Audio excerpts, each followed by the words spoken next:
Hi, my name is Angelina Rodriguez, and I'm reading the Bible out loud to you in a way that's easier to understand. I'm starting with the book of Genesis, and we are on chapter 35. Then God said to Jacob, "Go up to Bethel and settle there, and build an altar there to God, who appeared to you when you were fleeing from your brother Esau." So Jacob said to his household and to all who were with him, "Get rid of the foreign gods that you have with you, and purify yourselves and change your clothes. Then come, let us go up to Bethel, where I will build an altar to God, who answered me in the day of my distress, and who has been with me wherever I have gone." So they gave Jacob all the foreign gods they had and the rings in their ears, and Jacob buried them under an oak at Shechem. Then they set out, and the terror of God fell on the towns all around them, so that no one pursued them.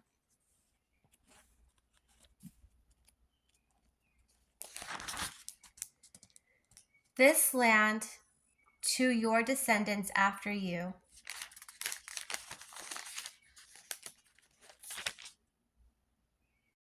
Okay, I have to back it up because I skipped an entire page. So Jacob and all the people with him came to Luz, that is Bethel, in the land of Canaan. There he built an altar, and he called the place El Bethel, because it was there that God revealed himself to him when he was fleeing from his brother.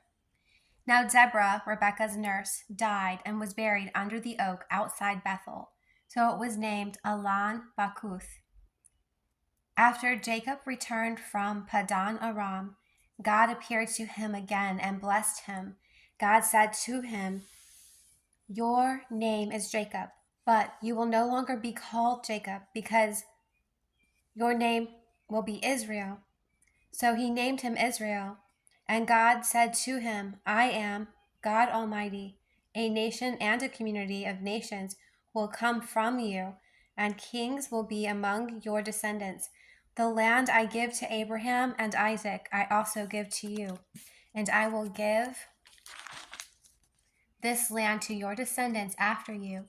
Then God went up from him at the place where he had talked with him. Jacob set up a stone pillar at the place where God had talked with him, and he poured out a drink offering on it. He also poured oil on it.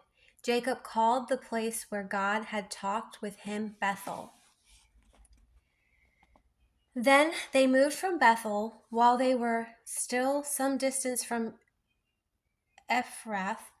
Rachel began to give birth and had great difficulty. And as she was having great difficulty in childbirth, the midwife said to her, "Don't despair, for you have another son." As she breathed her last, for she was dying, she named her son Ben-Oni, but his father named him Benjamin. So now we have Rebekah's passed away during childbirth, and her last child born was named Ben-Oni, Benjamin. So Rachel died and was buried on the way to Ephrath. That is Bethlehem. Over her tomb, Jacob set up a pillar, and to this day that pillar marks Rachel's tomb. So you can still see Rachel's tomb today in the town of Bethlehem. Israel moved on again and pitched his tent beyond Migdal Eder. While Israel was living in that region, Reuben went in and slept with his father's concubine Bilhah, and Israel heard of it. Jacob had 12 sons, the sons of Leah, Reuben, the firstborn of Jacob, Simeon, Levi, Judah, Issachar, and Zebulun. The sons of Rachel, Joseph and Benjamin.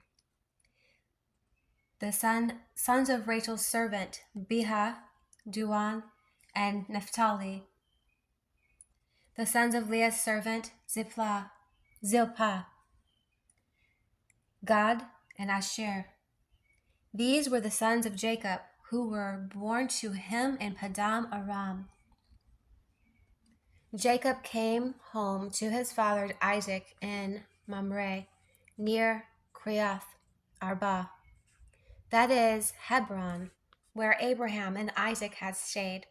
Isaac lived 180 years. Then he breathed his last and died, and was gathered to his people, old and full of years. And his sons Esau and Jacob buried him. So it seems like not only did they bury Rebekah, their mother, but they also gained a new brother, Ben-Oni, and lost their father to old age.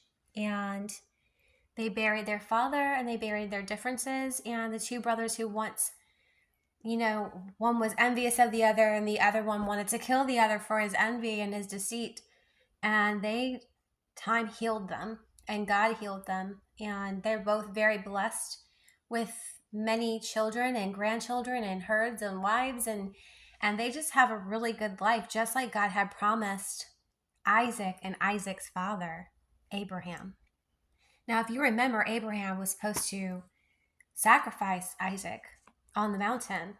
That's the same boy who grew up and lived over 100 years, well over 100 years, 180 to be exact, and produced numerous children through all of his sons and all of his wives, and died happily